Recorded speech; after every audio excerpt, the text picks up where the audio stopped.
Yo, Garrett, nice to see you again. I don't know if you have sound now and if you can talk. No. Andrea, nice to see you. Let me admit Razia, she's coming. Rosa, sweetheart, Harvey, Tony, Patricia. Well, welcome to this open Zoom meeting. Let me wait till Razia is there. Nice to see everyone. And nice to see you, sweetheart. Most of all.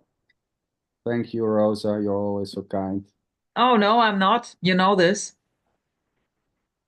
Um, well, I don't know about that, but yeah. As far as it seems, there seems to be a nice Rosa. More I cannot say. Razia, nice to see you. From South Africa, right? Great. Now I had to let in Kai. So welcome, everybody. Nice to see you all. So yeah, I was wondering if anyone wants to, begin this week. So there was, this idea. Let's do it differently. Maybe there's someone who wants to share instead of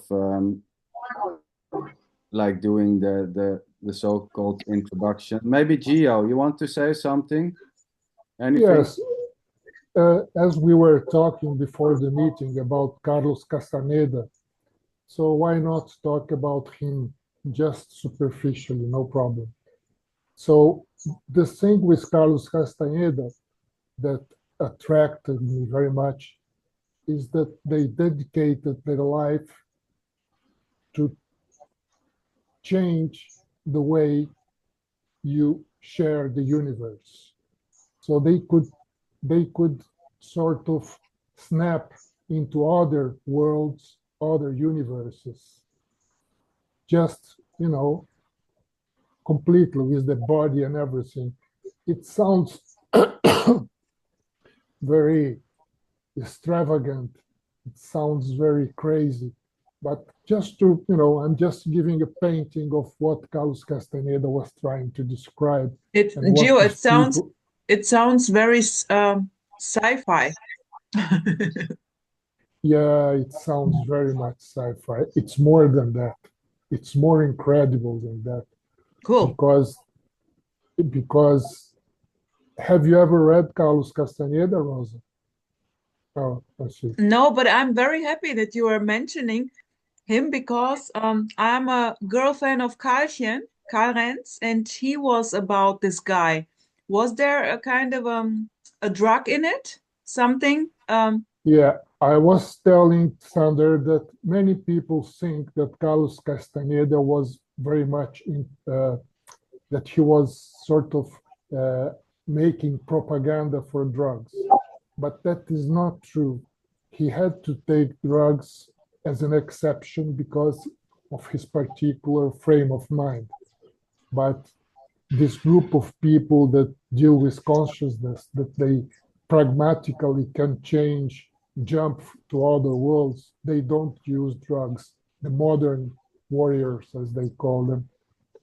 And as Hi, Gio. And as I said to Sander, I was a little bit incredulous in the beginning, but then I met some people here in Brazil, a real group that made me shiver. Hello, Tony. A lot of his book, fine, thanks. No, a lot of his book, because I've read his book, describes these so-called spiritual experiences using ayahuasca, right? With the South American Indians, right? Well, I've read the book. What's it called? What's the book called? But Tony, sweetheart, Tony, let Gio just. I also interrupted them. Gio, you would like to explain the story? Oh, it's I'm just giving a painting, okay? No, he didn't. It was not in South America. It was in Mexico, and it was not with ayahuasca. It was mushrooms and the two kind of mushrooms and the cactus peyote. Yeah. But as I was saying, that's not the focus. the focus of the story is that it's about a group of 8 people. It's always 8 people, and they can change consciousness in a way that they can witness other universes. This is what I... So, Gio, let me ask you, is there, is this interest like now? Is there an interest for you to dive into, this Carlos Castaneda? Is it something which is newly, let's say, which is just happening now or over the last week? After I read all the books of Carlos Castaneda, I met these people here in Brazil. That was not a book. They were real people. And so, yes, it is amazingly interesting, but I am just telling it as a story, just as another story, because it is totally pragmatic. It is totally practical. So there is nothing much to talk about, really, except that they don't die. They swap universes. And it sounds very extravagant, very strange. But yeah, this is just what I wanted to share about. Gio, cool. Thank you for this, because this popped up now twice. With KaLREADS, he was also kind of a little bit, he was like, no, I'm not going to talk about this. He's very radical because it's bullshit, like hopping from universe to universe, so to say, nothing special about this. And I love the way, but I got curious, and then Advait popped up, and he recommended me when we started to chat. The first thing he said was, Rosa, do you know this Carlos, blah, blah, blah. And now you're the third one. And maybe I'm going to read the book as a sci-fi. He recommended one book. Yeah, it's not one book. It's around 8 or Many 9 books. Yeah. Okay. But Sander, do you know him? Yes, I told to, know him. But when I was growing up, I had some friends, Here was also doing some mushrooms and stuff like that. So I had friends who were very interested in Carlos Castaneda. But, when it comes to here, I would say, any of those things are totally not interested, It doesn't seem to play. There's nothing, it sounds completely uninteresting to jump universe. But yeah, just a story. At the same time, the interest, or the being drawn to those types of stories or teachings or methods or whatever you want to call them, of course, that this is free to play out in that way, in liking Carlos Castaneda's and trying to, read all his books and seeing something in that, but here it's not playing. There's no interest. But at the same time, when Gio, wants to talk about this, it's just simply what's coming up then.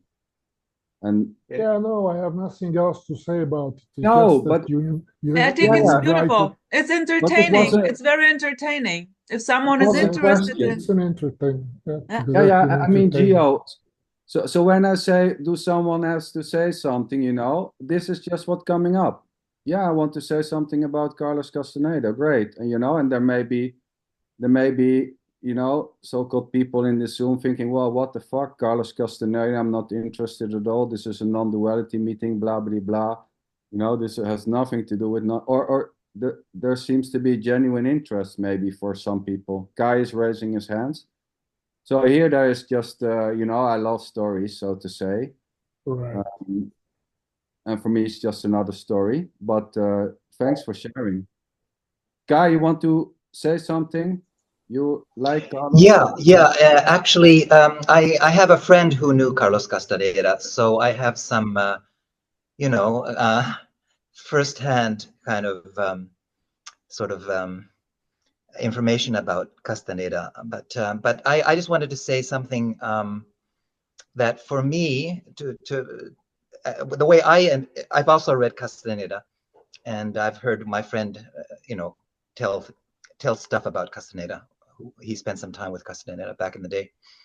to me, those people, that group of his, of Castaneda's, they just have this ability to just to step out of the consensus reality. That's not like going to other universes. It's just stepping out of the consensus reality, and that's what interested me and interests me still. It's a bit but like how you taking mean the red step pill. out? You know, I mean, Well, it's there's like no taking way the to step famous red out. pill. You know, it's it's a bit like taking the red pill. Then you're out of that consensus, that dream spell. Yeah, but let's say it like this: the idea and the belief that you are out something is already not out somewhere else. Yeah, that's true too. Yeah. So yes, I made it beyond. I'm out of this consensus, or I'm out of this life, or I reached another realm, or I'm beyond this. You know, is not something different. It's not something separate. It's just another. You know, this belief, I made it out, or I made it to another world. You know, I can see things differently, or I'm in another dimension. You're not out. It's hard to get out in the absence of a you being in a certain consensus, which is already consensus itself, claiming you to be there, and now you're out. I don't know how to answer that. So where Sander, you're making this sound very contrived and artificial. It's just called life. I mean, that's what people do. They tell stories. It's just life. Yeah, but that's how it sounds. Of course, you know, you can find this contrived or whatever. I'm pretty fine with, you know, whatever it's been called, contrived or artificial. So this is just what's coming up. You like it or you don't. And it's not a matter of wanting to visit other universes. It just, these people, they meet, and without their volition, they meet because what they say, the spirit made them meet. They don't want to meet, they just meet. And they don't choose to visit other worlds, other contexts of perceptions. It just happens. It's not their choice. So what I understand. What can be interesting is to talk about the possibility of witnessing other worlds. I mean, it is really it's an open issue, because it can lead you to very strange and interesting possibilities. But it's the same with drugs, Gio. I did a lot of drugs, you know, mushrooms, all that. And then, you know, at a certain point when you're in a trip, you know, it can be easily so that you are, you know, it's different. You're in a different world. You see things differently, you know, but you never are somewhere else. You know, this idea that this is special, you know, so it's based on that there's something more to find than what already is. So no special. There is nothing special, Sander. Nothing special. As I told you, these people meet against their volition. It just happens. So to us, it's just a story. It's an entertainment and a possible, I mean, an open possibility. What does it mean to visit or to perceive the universe in a different context? That's all. I mean, it's not, I'm not inviting people to visit other universes, to desire to visit other worlds. It's not about that. It's just a subject, you know, like any other. Well, we don't know if they visited other universes. I mean, you're just accepting the story at face value, and you're saying that they're visiting other universes as if it was a fact. But you're just listening to their story. I mean, I don't know whether they visited other universes or not. But you're prepared to. But what's interesting about this is that you're prepared to accept it as a fact. Yeah, and because what interests me more about this is why you're prepared to accept it as a fact. That's the most interesting thing about this story for me. Okay, I can answer you, because for instance, have you ever had lucid dreaming? Have you ever had lucid dreams when you know that you are dreaming? Yes. If you have this, it is such an interesting experience. I mean, that was one of the opened doors that made me become really interested in the possibility that maybe it is true what they're talking about. And it's not just about Carlos Castaneda, because I met these people here in Brazil that also, they call it with a different name. They call it circles.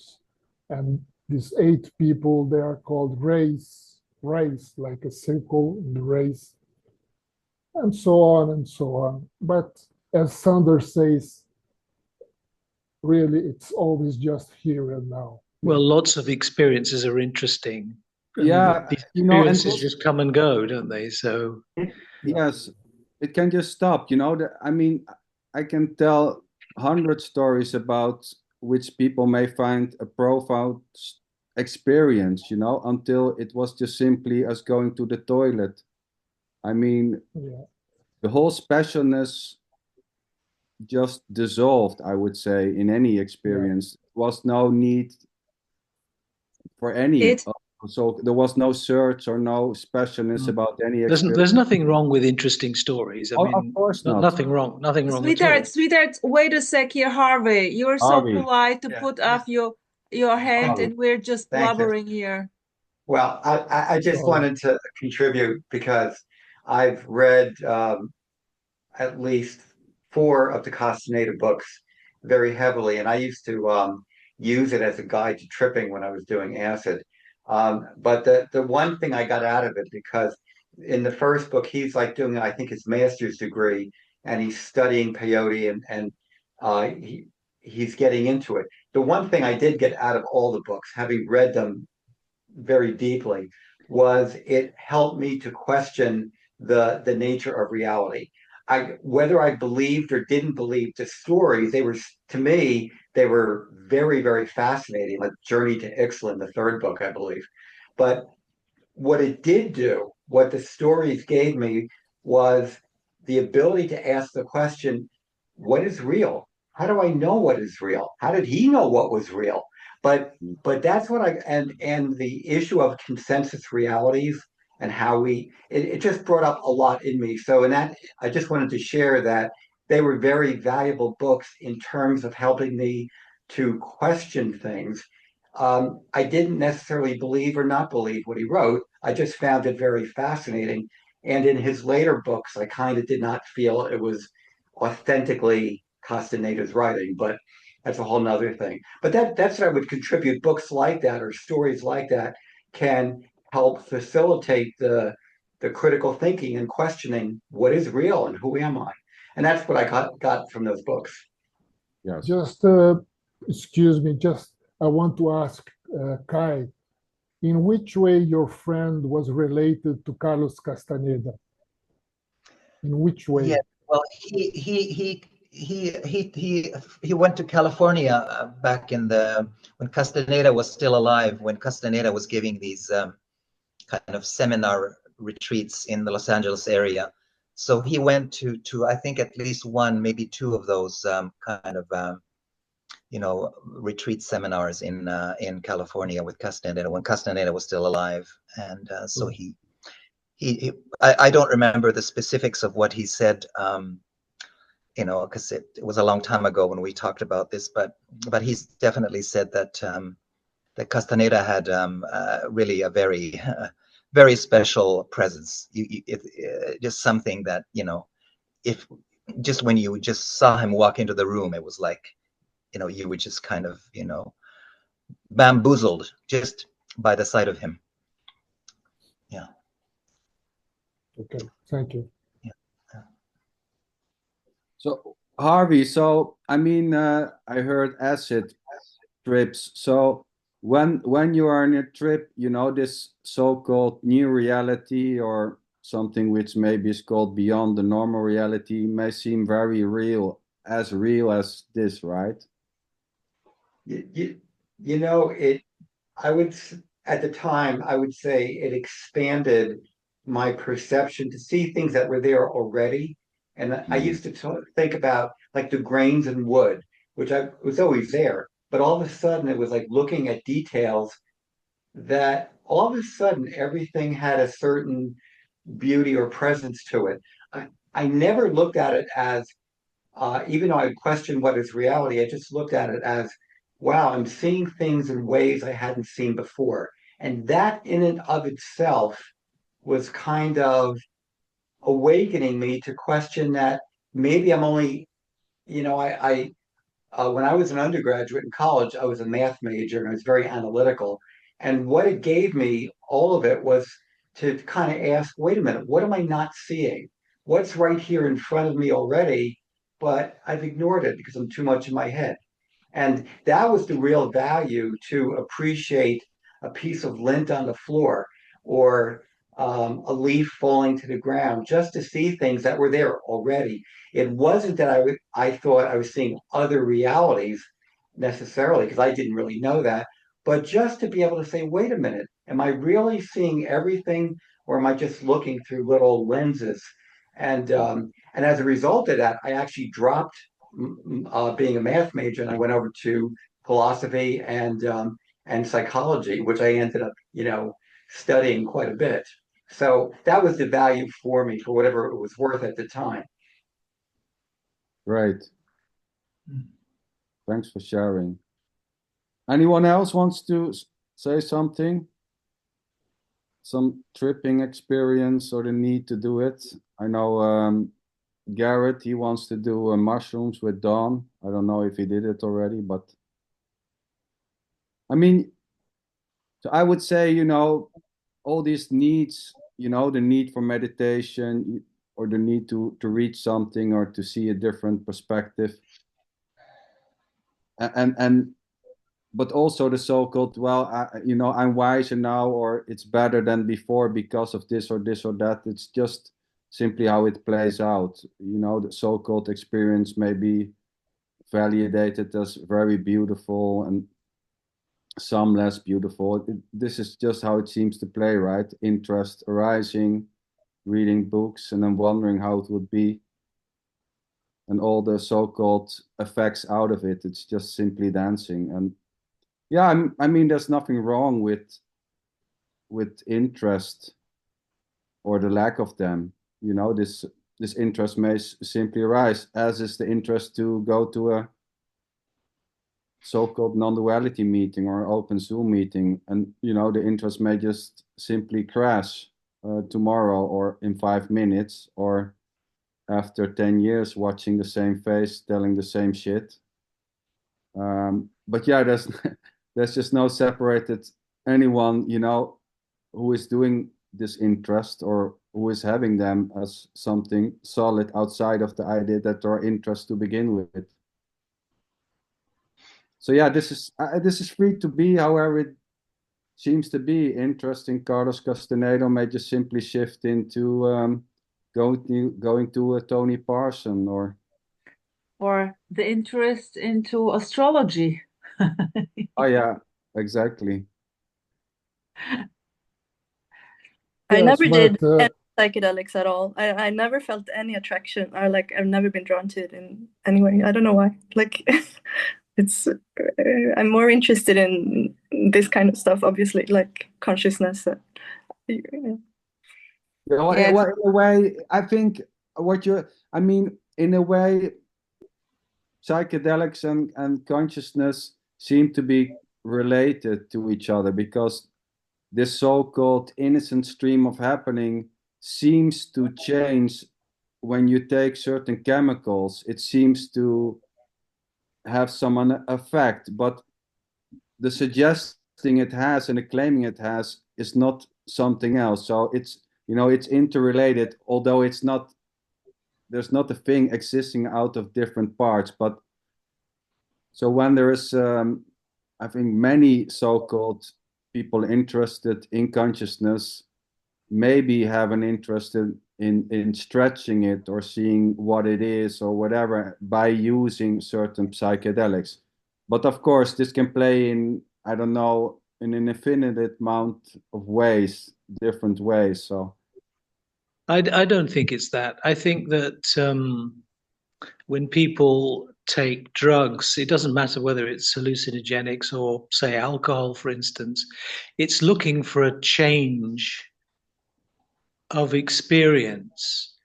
Actually, I think I think it same. comes down to this. I think looking for a different experience through taking drugs is just part of the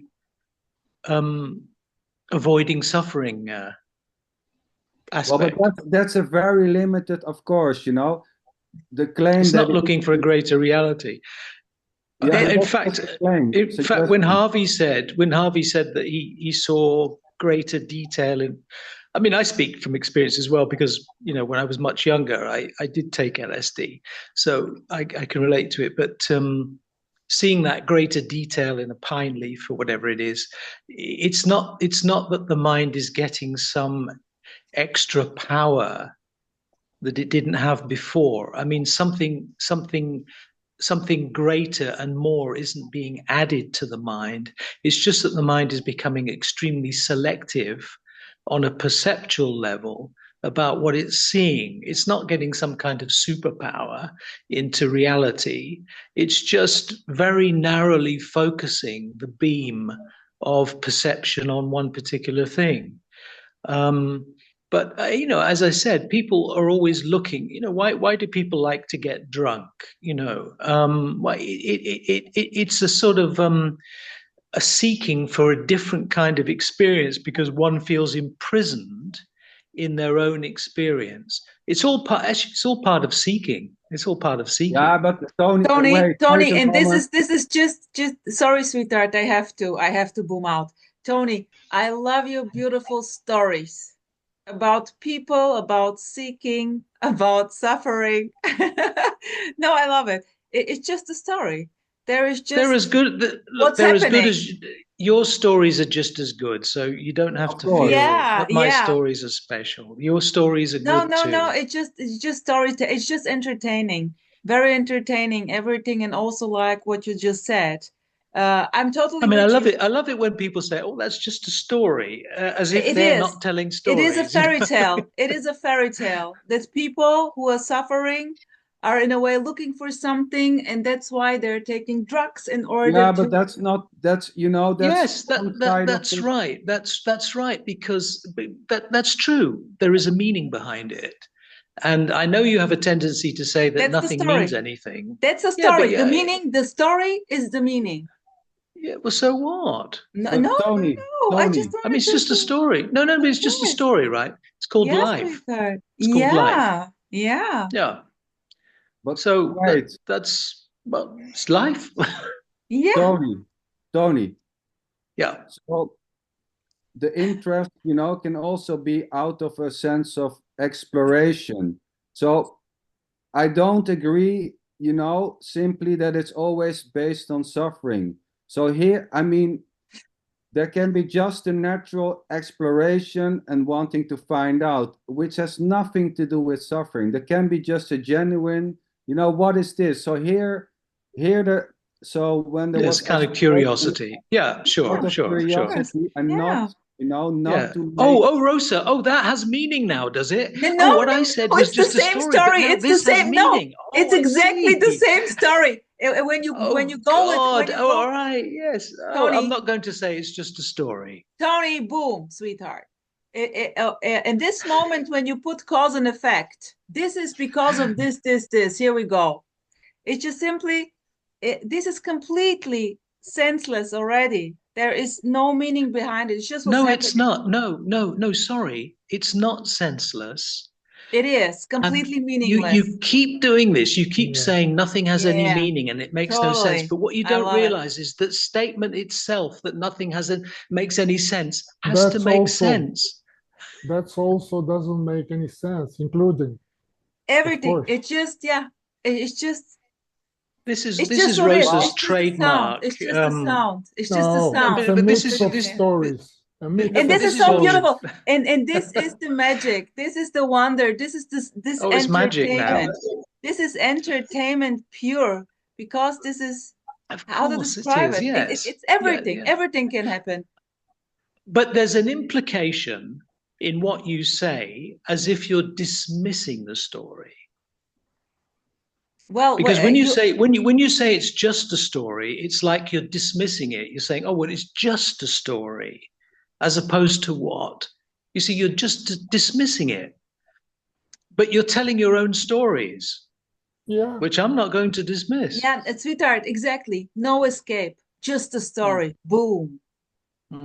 But Tony, so this, you know, claiming it just to be a story, you know, the way it's said, it's just a story, can sound dismissive, right? So it's heard as it's heard, but you know, maybe it's not meant in that way, you know, because saying I think it is. Well, I think it is. No, it doesn't matter. It really doesn't matter here how you hear it or I hear it. Tony, just so the idea, I think that it is that way. It's just simply, I mean, there's no way of knowing, right? So this is. Yeah, but I say that based on the fact that in the non-duality world, one of the central things in it is it's just a story. I mean, this comes up all the time, doesn't it? I mean, well, you say it all the time.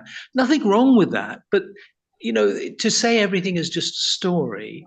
Because if you fall into a groove and you keep falling into the same groove, sometimes it helps to say that it's just a story. So no, it doesn't matter. No, the stories don't matter.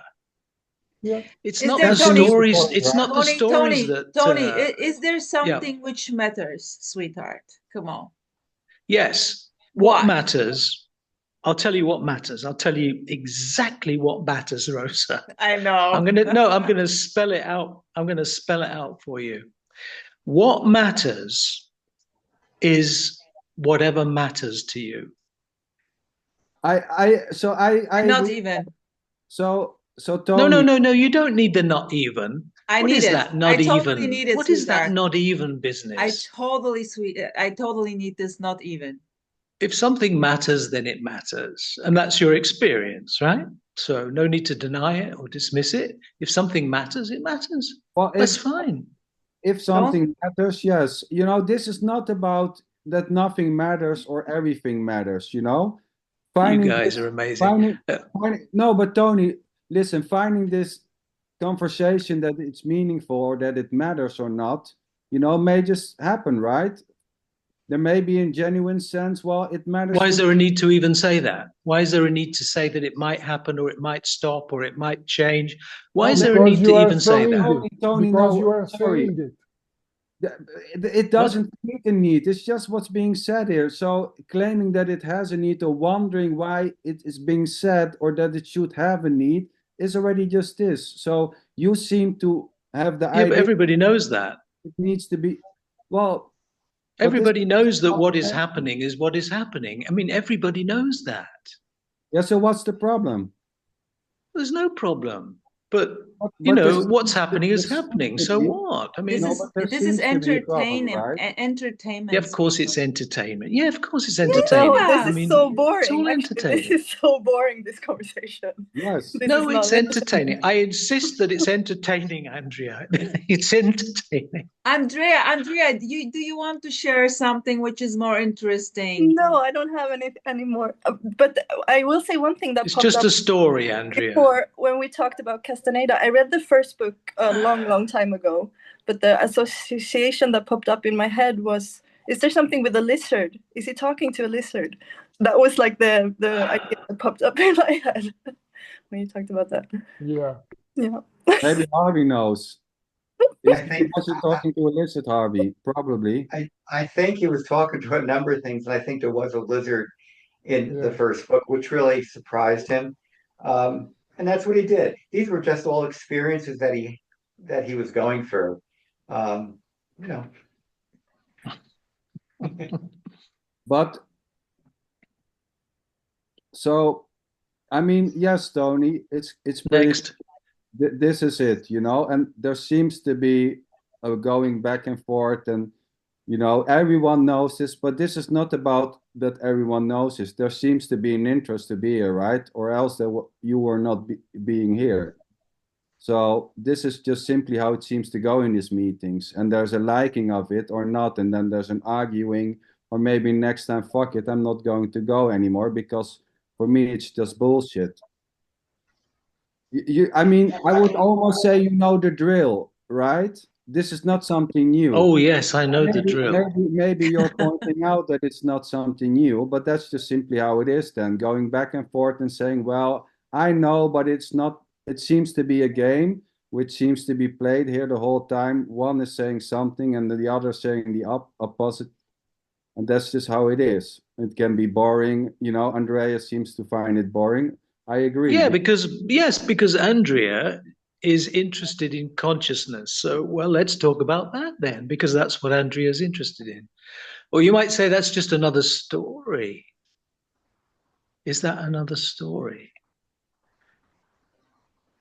It's like it's Come on, something with Andrea, it's your topic. Come on, you just picked it. You've picked your topic. You've picked the topic. You like to talk about consciousness. You know what, Tony? There's something with your tone of voice that is so triggering to me. I don't know what it is. Yeah, exactly. I hope so.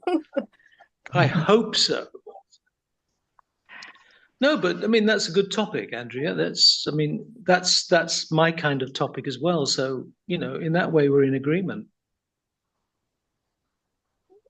Okay. So sometimes start. we fall into a groove and it's hard to snap out. And sometimes it's useful to snap out because it becomes boring. Yeah, it's always useful to snap out. Like that's what life is about. Always, yeah.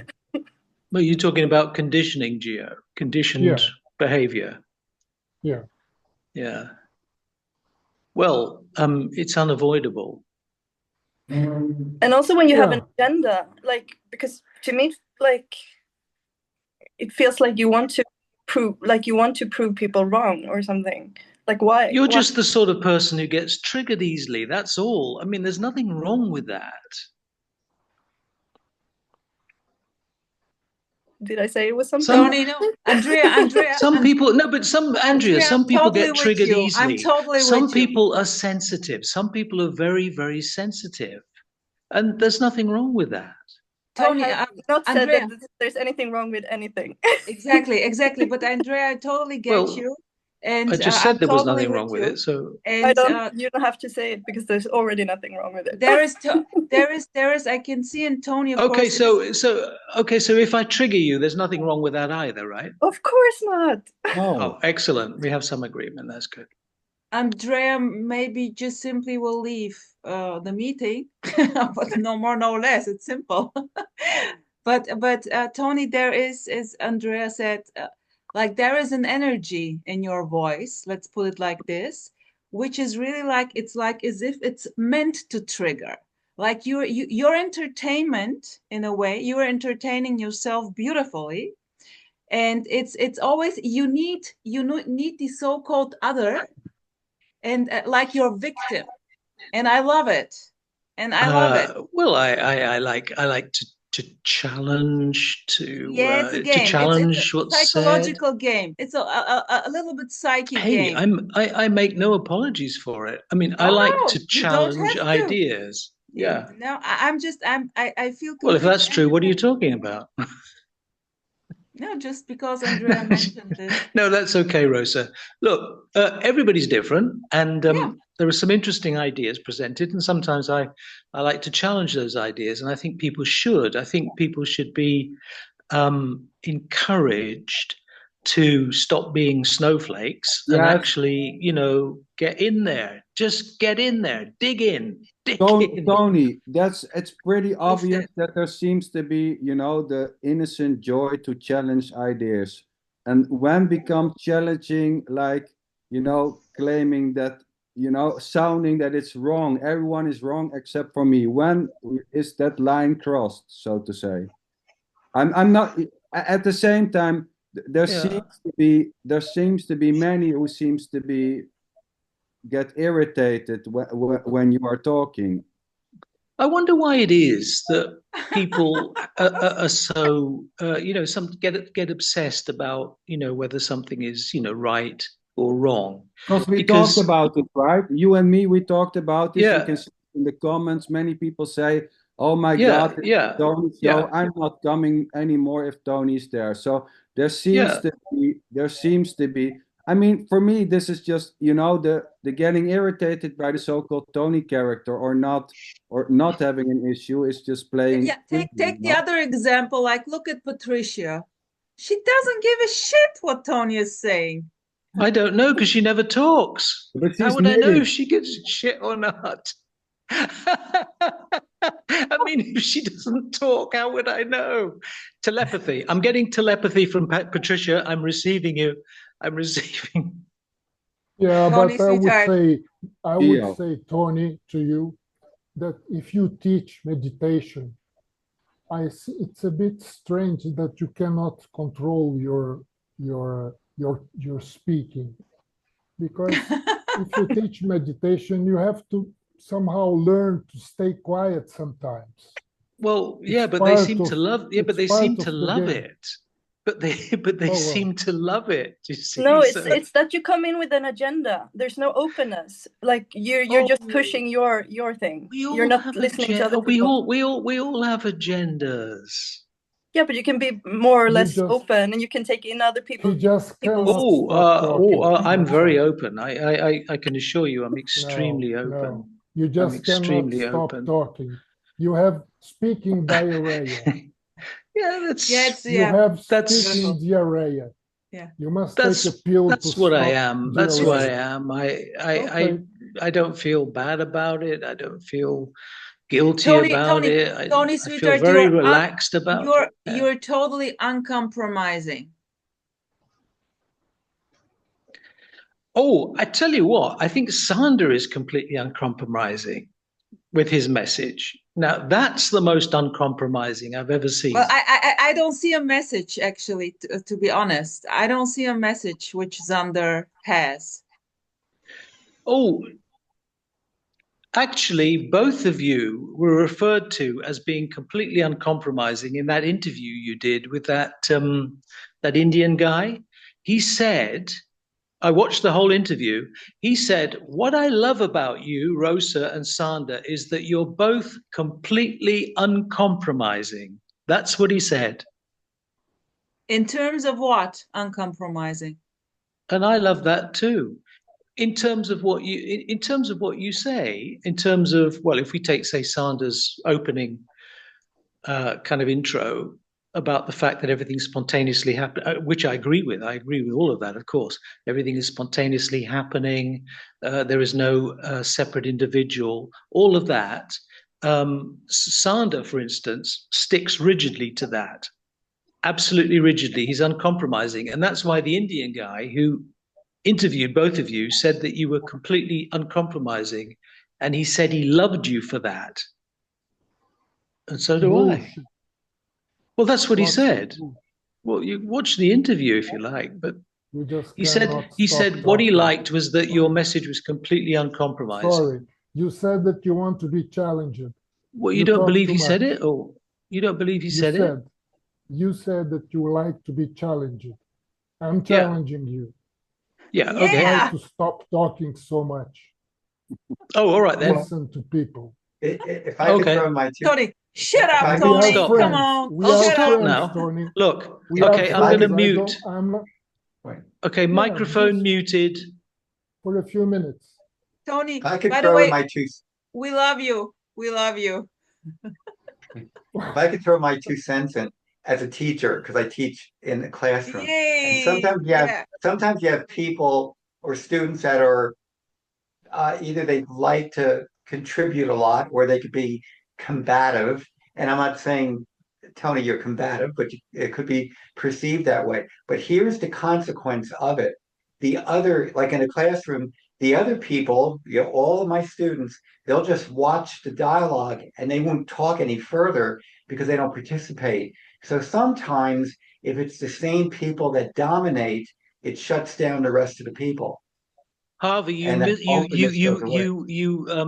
you misunderstand or underestimate the people in this Zoom meeting. None of them are scared of talking. Well, I don't know. None of them. Talking. You cannot stop talking. Tony, okay, I'm gonna stop now. You cannot stop talking, boy. I'm gonna stop now. Look at you, bad boy. I'm a very, very, very, very boy. You're a I'm going to very You are my stop now. best boy. friend. You are my best friend, but you talk too much. Totally. I love you, Russia, Tony. Really. Russia, you want to share something tonight? It's the first time, but we talked with Howard Chant, remember? Oh yeah. Okay. I Howie? like Tony's voice. It's nice. Can you hear me? Yes, we hear you. I like Tony's voice and the stuff he says. Yeah, it's preferences, I suppose. We have our preferences, or we don't have preferences. It depends, I suppose. And then we have certain ways of what someone is saying that we agree with. When we agree with that, then it sounds okay to us. Then we're not reacting, you know? So, yeah, that. And then when it came to the drugs thing, I said, I don't know, because how is it true for you? You know, I can read someone's story and I would want that to be true, like that I can go to different universes. I mean, I've had some experiences, but I'm not sure of it because it's happening within the dreamscape. And so, how is these experiences that this person is sharing true? If it's not true for me, do I accept that it's possible? Well, anything's possible because it's happening within the limitless. You know what I mean? So, yeah.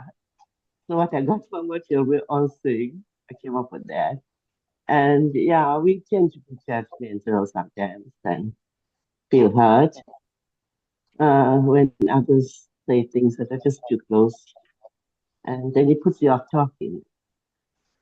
But yeah, it's interesting when you can talk and see what you feel like. Doesn't matter. You know, I don't know. I like Tony. It was hard to get you from here. I don't know if anyone else have the same problem, but no. Yeah. No, I said I like Tony. Yeah, and I cannot understand Russia. Oh, this is not so much about not liking Tony. I mean, I love Tony. Yeah. We talk a lot. You know, this is just how it is. You know, this challenging and then Yeah. you know, challenging and coming Yeah, in. it's awesome. A lot. Yeah, and it's so awesome because everyone know what they are talking about and they're not afraid to talk. So it's so lovely, you know. I enjoy that. Thanks. Thank you. You're welcome. So yeah, I was hearing Russia saying, well, how can I be sure? Yes, you know, this is a thing. How can anyone be sure how can anyone be sure that what seems to be happening is actually happening? You know, how can you be sure of anything? But the question is interesting. The question itself is interesting. The need to be sure if this is really happening or whatever. It's interesting that even this question does it matter, you know, if this is like a artificial intelligent, like a brain in an alien lab or whatever, Matrix, or a dream or real or unreal or yeah. Does it change anything? No. I mean,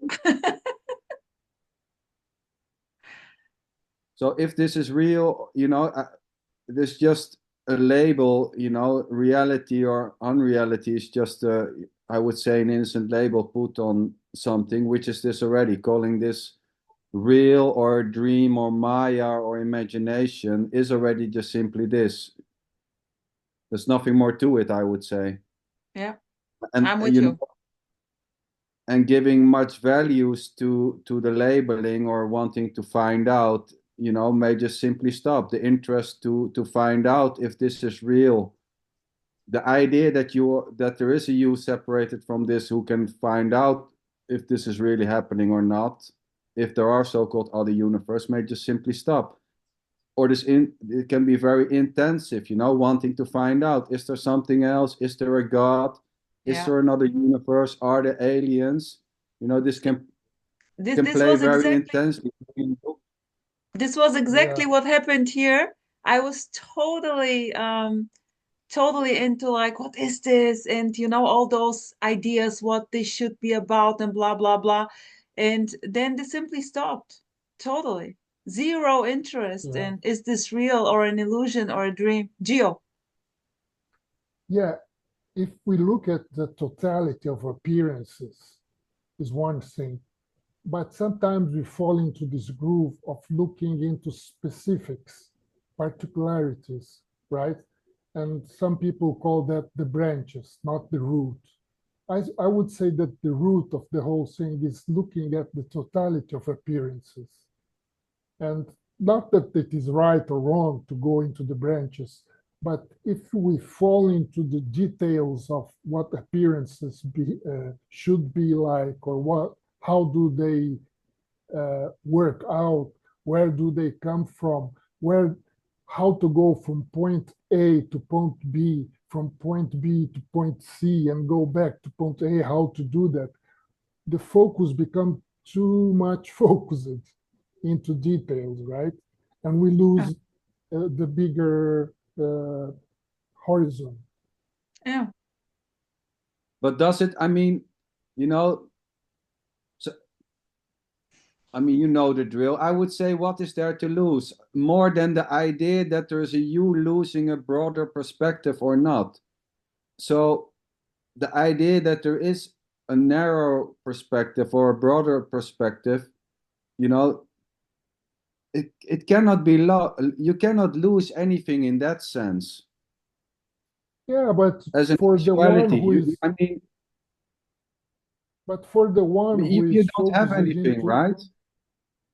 yes, but for the person, if there is this sense of being focused, it is the very person that is dreaming to be someone separated that suffers. I mean, what else can I say? It's a totally personal, pragmatic experience. If I feel that I'm focused into how one little thing happens against some other little thing, I feel that I'm suffering, I'm not comfortable. And suddenly I stop with that, and the horizon expands, and I feel good. I mean, I don't know if this is what happens with Well, it's other people. unavoidable. I mean, right, Yeah. Gio? Yes. You know, so the thought, I am narrow, you know, this moment is not good, and now it's totally good.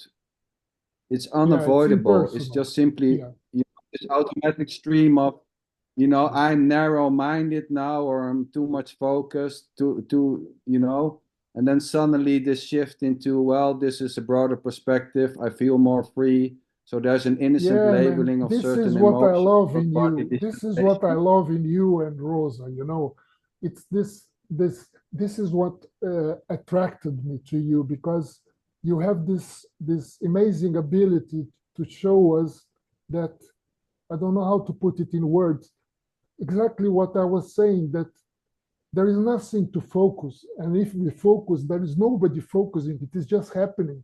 It's everything is universal. Everything is cosmic. There is no separated entity Or doing Gio, things. maybe it's total already. Focusing is totality already. Just focusing, no matter what. No matter what, it's already total. Like there is no separation, not two. This is maybe on and on, say it again, effortlessly, innocently so. There is not pointing anything. It's not I'm not pointing, never pointing to something. And it's just like coming out, it's just a game, entertaining, completely without any sense. There is just a joy, talking, sharing, saying to Tony, shut up. Yeah, I must admit that I fall into this idea that there is a key, that there is a skill, that there is a secret in how to not be attached to some specific issues and always, you know, slide through everything easily. I admit that I have this idea that I have to find some I kind also of a had specific. I also had this idea, Gio, Yeah. until it was done. The can idea feel was that, not. yes. But there's Yeah. nothing wrong, Gio, with this Yeah. idea, you know, Yeah. this idea. So it's just an innocent expressing. You know, here it seems to play in that way. So there's an expressing there, you know, here it seems to be, there seems to be attachment to that idea that there is a key or something to avoid it, you know, which itself is already unavoidable. You know, this whole Yes. claiming and suggesting that it is as how it seems to be, including saying that it is that way, is already unavoidable. It's just simply what arises. Yeah. I mean, there's nothing, this is not about getting less attached to things. This is just simply, you know, the directness of saying there's already no you separated from the belief or the idea or the personal sensation that there is a you attached to something or not, both and neither. So this idea, I am personally attached, but I don't, you know, there's a secret to it to get less attached, is already just simply this. It's unavoidable. It's just the new thing coming up, and it will dissolve Yeah, automatically. but you know what happens now, Sander? You know what happens? Now I think that there is another perspective, another way of looking at the world to see the world, Oh yeah, of course. Yeah, Yes. but Gio, so what? So Yeah. what? This idea that there is now another perspective, that's it. Boom. Yes. So It's you are not not landing better or worse. anywhere. There is nowhere to land. That's why I said this is complete nonsense already. It doesn't matter what It's I'm hard to talking hold here. a perspective. Yeah. So, I mean, you can call it, it's just a shift in perspective or whatever, but that's just another perspective that there is a shift in perspectives.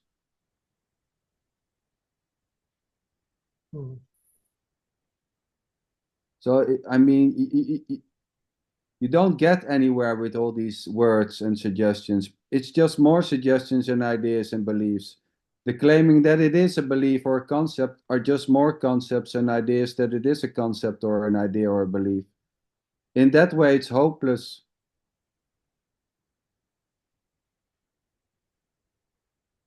So this is not about reaching a certain state where there is no attachment. That is never said here when that there is no fear or whatever. of course. This is just suggesting that fear and the lack of fear are just innocently arising, as is the idea or the belief that they are innocently arising or not. There is nobody who could get attached anyway. Well, but there may be a sense that I'm attached as a personal as a person. Yes, that's also included. Although there's nothing, you know, it's not included in something else. There's nothing. But now I see. Now I'm back again into a new perspective. I say Sander has a very special way of looking at the universe. Well, that's it, sweetheart Gio. That's it. That's it. Boom. Exactly this. Tony's shaking his head. It's not going good. Well, but I mean, yes, but so I already now missed, I already missed Tony's interventions, or how is it called? Yeah. The proper. I already Come back, missed it. Tony. It feels strange.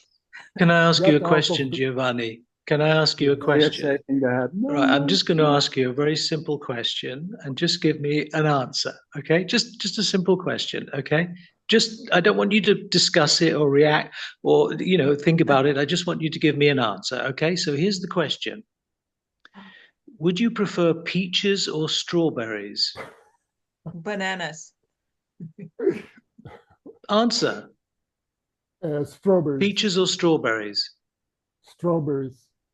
Good. There you are. That's wonderful. You as an individual just exercised your free will to choose strawberries. Well done. Very simple, very easy. Ah, okay. No. Right, let's hear it. Because there is nobody who can exercise his choice. Too late. Sorry, too late. Yeah. You're talking about something in the past now. When I asked you what you preferred, you said you prefer, you instinctively and spontaneously gave me your answer, strawberries, okay? Now Now what you're doing is you're reflectively thinking that there was nobody who was doing that or thinking that or making that Please decision. tell him to shut up again. I see your point. Yeah, Tony, yeah. shut up, please. Andrea, you're a very, No, but very I- naughty girl. I No, think no, he- yeah. wait a minute. You said you missed me. So look, I'm back. So I what I'm said saying no. is, It was me, not Andrea. I said I miss you. She wasn't. She wasn't missing you at Okay. all, sweetheart. Tony, Tony, can I just make when this you're point, saying Sander? Sorry, This- can I just Okay, make this go ahead. point? Can I just make this point? pointless infinite point. Yeah, when let I him asked make you his that point. question, you just spontaneously, without thinking, made a choice. Now you're reflecting on that and you're saying, oh, well, nobody made that choice. But it's too late because you're talking about a memory now. You're talking about a memory. As are you, it's Tony, not because it. this is think you are already right. reflective Huh? thinking I get from your your point, yeah. part. Tony, Yeah. the moment you are suggesting to Gio that he is reflective thinking, it's nothing else than more reflective thinking from your so-called part. Yeah, that's true. Yeah. Yeah, I'm So- reflectively thinking about his reflective thinking. Yes. So what you want to say, there is not, it's all, I mean, I would say there is no past, no future, neither a present moment as something which is substantial now. There isn't a fixed thing which is called the now. So when you Yet say he had no problems at all in reflective choosing strawberries. No, but you can go into this in the details if there may be a sense that there may be an idea that someone is choosing. It's not about seeing that no one is choosing. There is maybe an idea that someone is choosing. It's the same with control. So thinking there's a you having control or feeling that there's a you having control itself is already uncontrollable. He wasn't This is thinking not that there was about- a you in control or not control when he made that choice, right? Yeah, but that itself is already uncontrollable. So the sensation of I am in control, even the belief I am doing this, I have control itself, that belief, that thought, that claim is already uncontrollable. Yeah, I should have asked you this question because No, but you see, again, there seems to be a special point of view that Sander is expressing. I would say if Sander never had this feeling of separation, maybe that is the perspective, and in that case, we are lost. okay, Because- all right then, Gio. I'll tell you what I think's happening, right? I'll tell you what I think's happening. When I asked you what you preferred, you gave me your answer completely spontaneously. You weren't Oh, thinking that's about good. I'm going to make a choice. You I just got said your point, strawberries. Tony. I got right. your point. Yeah, You're okay, right, okay. yes. So afterwards, you reflected Yeah, on that. afterwards. Yeah. Yeah. So I think what you're doing, what you're doing and what anybody would do, it's nothing to do with you. I think what anybody would doing is if they reflected on the fact that there was no one actually making that decision, what you're doing is you're examining what is happening now. Not the memory of choosing the strawberries, because that's just a memory, it's already gone. I think what you're looking within to see what you're seeing is something that is not changing. You're seeing this beingness, or whatever you want to call it, that is not changing. So when you're reflectively saying there was no one choosing the strawberries, you're actually in this moment now, which is all you can ever experience because there's no past or future. You're looking into that and you're seeing something within yourself that's not changing and not doing anything, that's completely passive. And that's why you're saying that nobody chose the strawberries. I think that's what's happening. Yes, but then it would be the other way around. Not that I'm seeing something that is not changing. The not changing that is seeing something that is changing. I think that is what you mean. Not that you are looking at something that does no, not because change. because that this is would be just a an object. limitation of language. No, because what you're looking at is actually what you are. But because I'm using language, it's going to be dualistic. So when I say you're looking at something within that's unchanging, I don't mean that's an object. I mean that's actually you. But somehow it has a dualistic expression. That's what I'm saying. May I? Does that? May Yeah. I? Razia has her hand up. Okay. Razia. Okay. Okay, I'm going to try one more time, but I changed my, what you call it? This thing. Talk to the mic. So hopefully you can hear what I'm saying. Yeah, so I said, yeah, what Tony is saying is quite interesting in the sense that he's trying to say that we are choosing. Obviously, there is choosing happening. We cannot deny that. But a lot of the choosing, yeah, but I mean, a lot of the choosing that is happening is this programming of the persona the persona has been programmed. And that choosing that happens is the persona is choosing according to its programming. Like, for example, if your mother liked red, then like Andrea now, if her mother liked red, and every time her mother saw red, she reacted to it. And she's a little child. Now she's looking at her mother and she says, oh, red. Okay, I like red. And later on in life, you're asking her, what's your favorite color? And she says, red. So is it Andrea that likes red? Or was it Andrea's mother? Or was it Andrea's mother's mother? You know, it could go on. It was neither. Yeah, it's a very good point. Yeah. Yeah, it is that in that sense. But now what Sanders is saying is there is no one there to do the choosing in the first place, you know? But looking at what you are saying, Tony, now from that point of view, it's our programming. Lots of what is happening in this persona's lives is programming. Everything, in somehow or the other, we have been programmed. But there is the choice is being made. I mean, I would agree with Sander. I would agree with Sander. There is no one who's doing the choosing. Yes. But choosing happens. And in the moment that you just spontaneously choose, you would say, if someone then asked you, oh, what did you choose? You know, the peaches or the strawberries, you would say, I chose the strawberry. But of course, at the time, there's no entity making a choice. It's a bit paradoxical, isn't it, really? Which is what makes it difficult to talk about. Look, I mean, Sander, you know that from our private conversations, we'll both admit to each other that there is both non-doership and doership seemingly happening simultaneously without difference, separation, or conflict. So, but to talk about that intellectually is I think impossible, really. I would say, you know, it's not about there's no one separated making that choice outside of the belief or disbelief that there's something separated making that choice or not. Exactly. There's just choosing, but there's not a separated choice maker hidden somewhere apart from the choosing or the lack of choosing, apart from the looking or the lack of looking. I would say it's not neither Andrea nor her mother. I mean, there's not there's just persona. There's not a separated persona. It's also just, we can say it's just personally. It's just a persona. There's no one owning that persona. You can say it's just a functioning. There's not a separated someone doing the functioning. There's no separated persona doing the persona. It's just simply the functioning. This is just how it functions. You can call it the brain. Sander, that's good. But the brain, but yeah, just add this. Look, just add this one thing.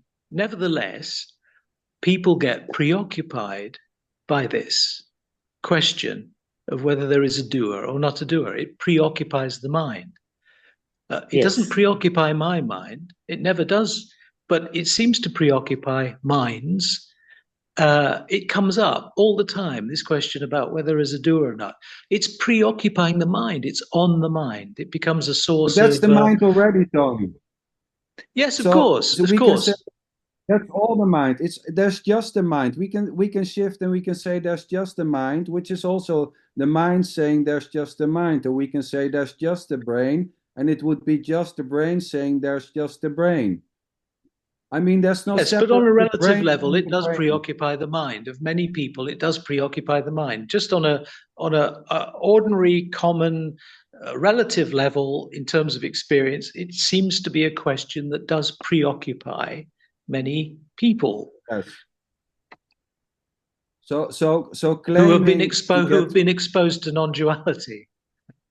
You know what I see a lot is the idea, which is beautiful, of course, is the claim that there is something which is apart from the mind, able to control the mind, which is just simply more mind claims based that there is something apart from the mind able to control it. I mean, there's nothing wrong with all these ideas. You know, love yourself more. You know, you have to find yourself. It will never work. It's the same with saying, yeah, listen to the heart. The heart doesn't talk. It just makes boom, boom, boom. You know, it contracts. It's a muscle. So in language, there are many, you know, so-called dualistic statements where you have to find yourself, where you have to control the mind. It's all based on the idea that there is something apart from this, and you can call this the mind, or you can call this life, or God, or consciousness.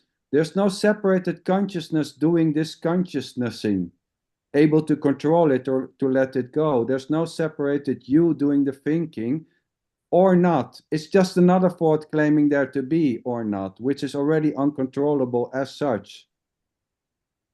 So this is not so much about there's no me. We can also say there's just you.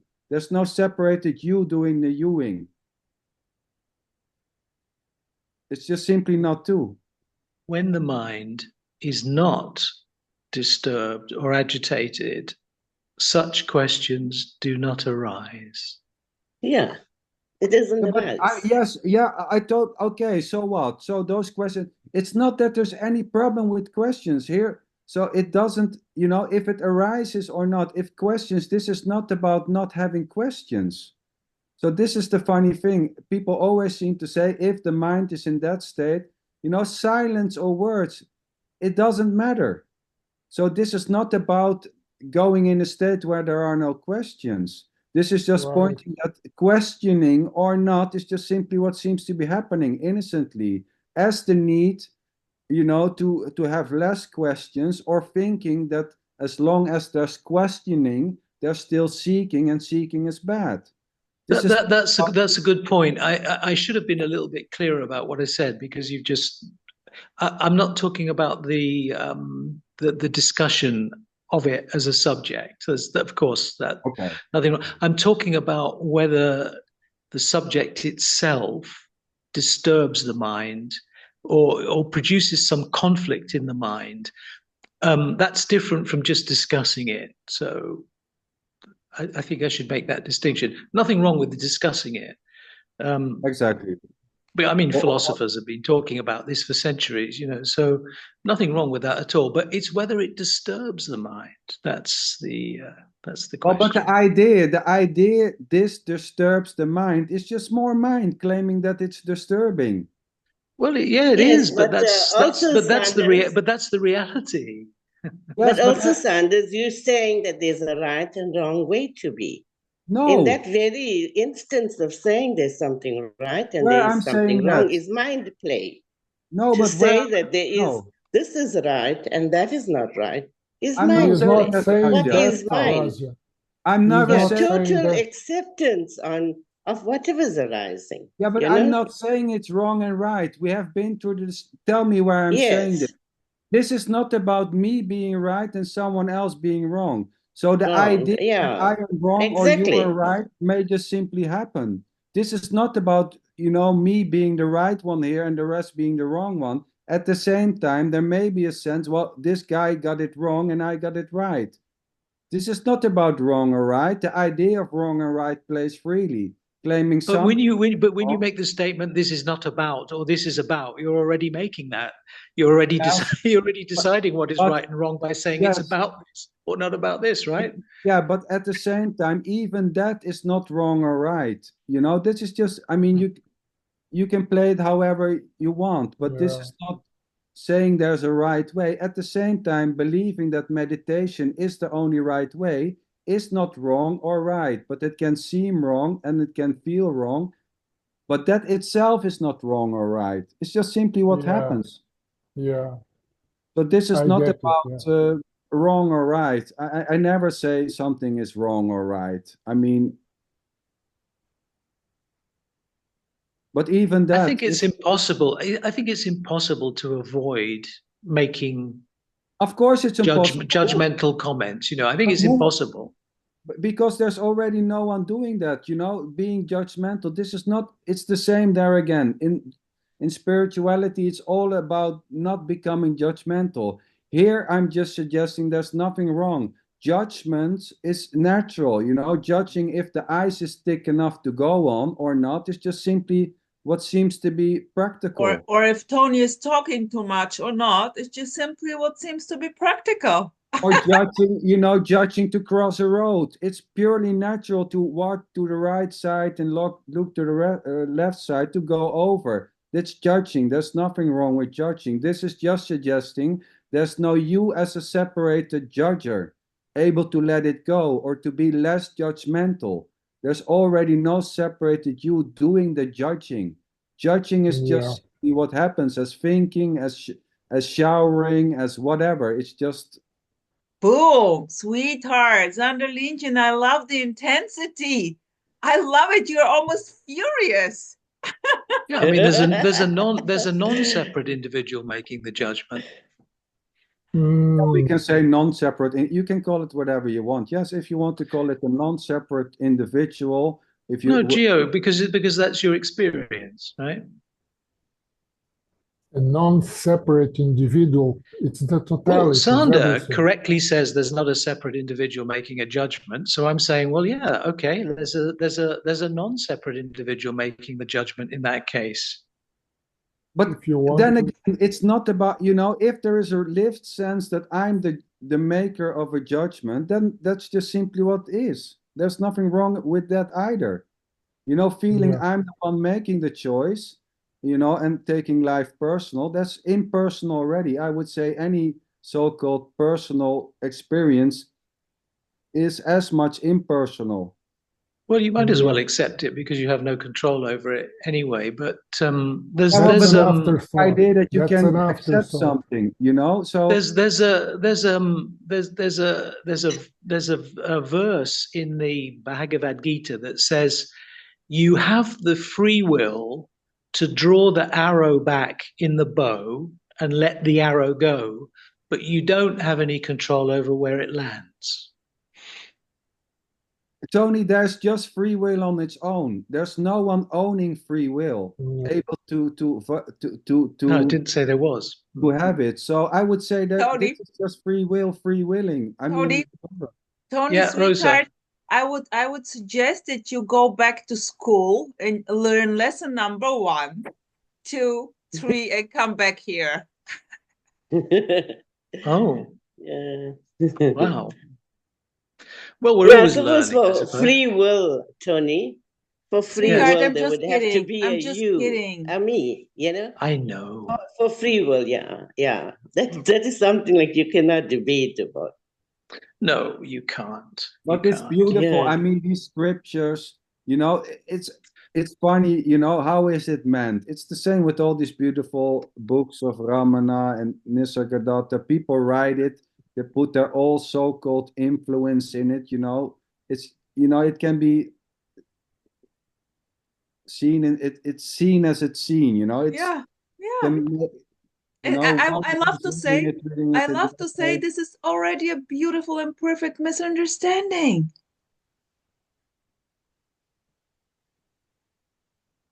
And not even.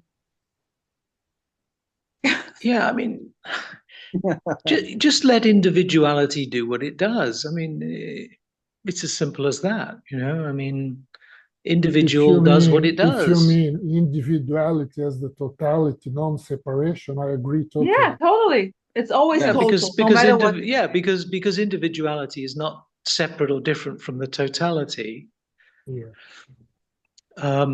You know, Jiva equals Atman equals Brahman. if you want to put it in traditional terms. Yeah, but then we mix up with foreign cultures that may have many meanings. It can be confusing. Yeah, well, sometimes it's useful, sometimes it's not. Translations. It's like Sander said, it's hurt as it's hurt. Like yeah. It hurts I as it understood. hurts. It's stirred as It it's hurts. It hurts. Ouch. Hurts as it It's hurts. stirred as it's stirred. Why can't we just leave it as it whether there if it looks like free will or it looks like free choice or no choice, just leave it as that's the way it appears and just leave it Yes, at that. beautiful. Yeah. You know, If it walks like a duck and if it quacks like a duck, then it's probably a duck. Appears like A dog. Probably. And it's May not probably a be, dog. yeah. But may not be. no, but I agree with Harvey. You know, this is free to be however it seems to be, felt to be, claimed to be. You know, if it feels like I have free will, then just, you know, it's just simply how it is then, you know. So what about that? If it feels I'm a person, I'm born into this world, I'm separated from life, I'm going to make something out of this, I got this, then that is just simply what it is. This doesn't need to change. Here there's no need to change anything in that direction. It's just simply how the cookie crumble, feeling like a person, feeling like a That's doer. because you never felt like a person. Yes, You but cannot I be an mean, example. what to do about that? So that's why also It I sucks. cannot instruct anyone. Sander, it I would sucks. like to have a life, Gio. Huh? It would. Now I would like to feel how it is to have a life. Please tell me. It sucks. No, it's not true. It doesn't suck. I'm learning about that because because to me it sucks. To me, not. So again, Well, how can you say that if there's no separate individual? why not? How can I not say this? This is just what's happening, saying this. No, how can Gio say that life sucks if there's no individual thinking that life sucks? I mean, it is saying it. It's not. It's already not an individual statement. So there's a thought, a claim, an assumption that life sucks. That is just what's coming up. Yeah. And I don't know if there is a sense of ownership arising there for Gio, so to say, that he's feeling that he's the doer of the world, the doer of the sensation or whatever, but it's just what's coming up. I think life is sucks. This already doesn't need to separate you to claim that this is not nice. Yeah. I understand that, yeah. Tony, right? So well, I would say that if you wake up, you realize that you're the ultimate doer.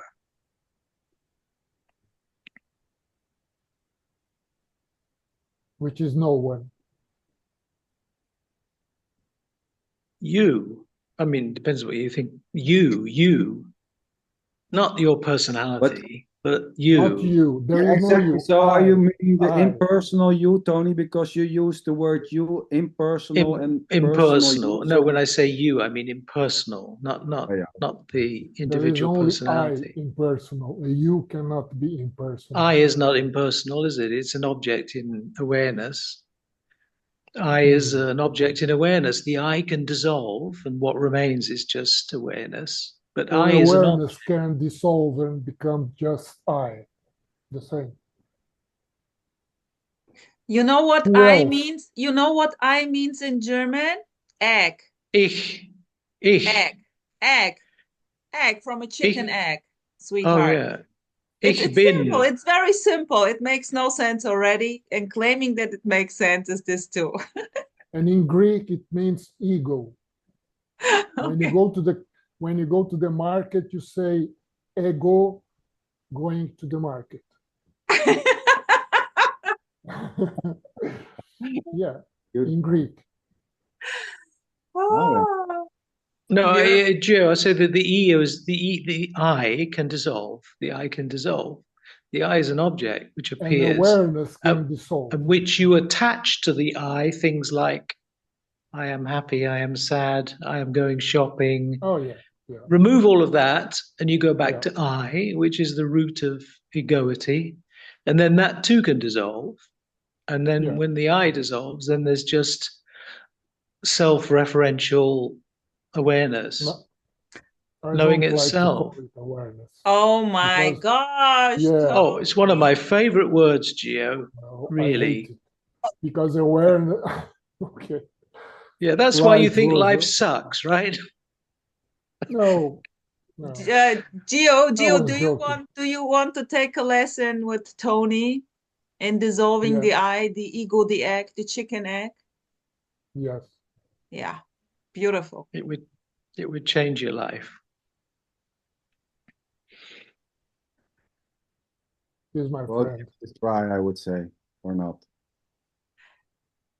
Here, it's going to change your life. Oh Yeah. my gosh. And What the a other thing to say beautiful is, bullshit. I Huh? don't do a lot of talking. I don't do a lot of talking. So you'd like that. Tony, you are once again killing me. Boom. Boom. Hey, let me ask Patricia. Patricia, sweetheart, how is it in Scotland? You want something to say? What's coming up there? Tell us. My mind's just totally boggled. Boggled. Beautiful. What does it mean? It's just boggled. Collapsing. Is it a me? Is it a you? Is it a you? Is there anybody here? Who's choosing? Nobody's choosing. I'm like, oh my God. No wonder I fell asleep. My mind just can't take it. It's amazing that you come here every week then. I know. Jesus. I don't understand it. There's some attraction. There is, because I keep saying, right, okay, I'm coming, and I'm just like, my God. Yeah, I know why you Because come, it is- Patricia. because You it come is here because I beautiful talk a to lot. not That's why you come here. No, Tony, forget it. Forget it. Oh, come on, Patricia's Rosa. coming- Come on. Let me get this. Patricia is just coming because she loves SanderLiiiinchen. Yeah, that's why, yeah. I know it.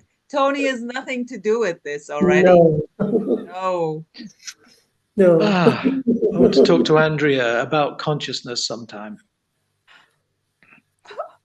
Enjoy. Saying she mentioned it, so. Yeah, but I'm not interested in talking about it on the mind level like you do all the time. That's the boring part. Oh, okay. There's another way. All right. But Andrea, maybe you can teach him something to talk about consciousness, not on the mind level, but on the what level? I'm not interested in teaching anyone anything, honestly. Ich habe es befürchtet. I don't know how to put it in English. I already knew it. Has anyone a burning sensation to say something? Maybe before we close up, it's almost.